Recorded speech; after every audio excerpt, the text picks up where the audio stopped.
नमस्कार। आइए अब आज के संभव सूत्र पर बात करते हैं।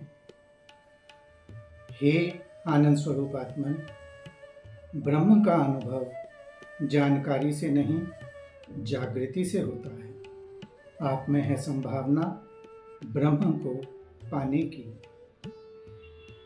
हे आनंद स्वरूप आत्मन, यह संबोधन ही एक गहरा सत्य है कि आप आनंद स्वरूप हैं। दुख और पीड़ा आपकी वास्तविक प्रकृति पर आवरण हैं, जिसे हटाते ही आप अपनी स्वाभाविक आनंदमय स्थिति पहचान लेते हैं। ब्रह्म का अनुभव जानकारी से नहीं, केवल ब्रह्म शब्द का अर्थ जानना, विभिन्न दर्शनों को पढ़ना, उनके गुण जानना बौद्धिक स्तर पर ही रहता है। हृदय और आत्मा को वो छू नहीं पाता। ज्ञान यदि पुस्तकों तक सीमित रहे तो बोझ बन सकता है, अहंकार दे सकता है।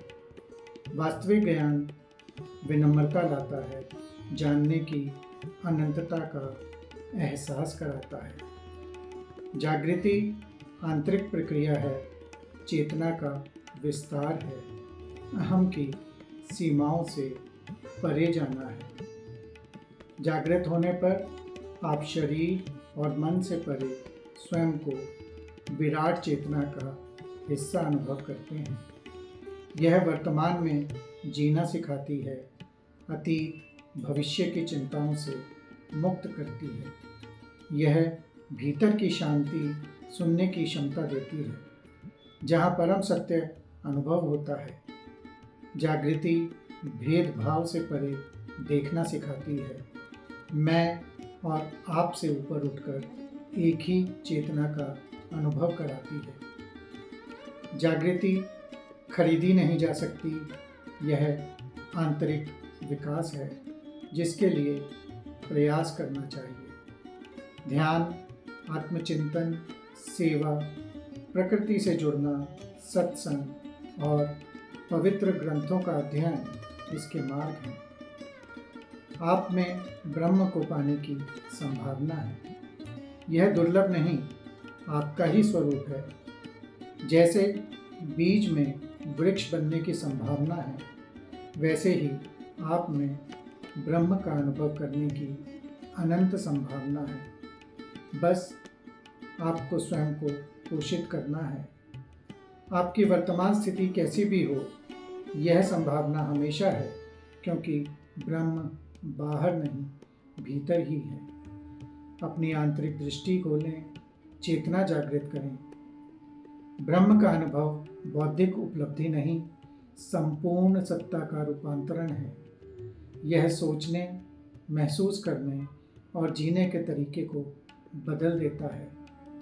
जागृत होने पर संसार को नई दृष्टि से देखते हैं।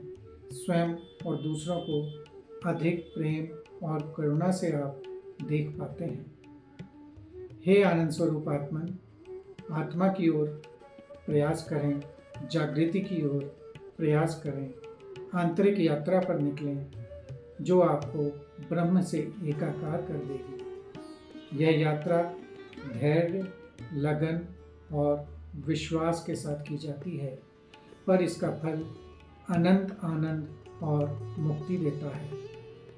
आप में वह क्षमता है, बस केवल जागृत हो जाइए।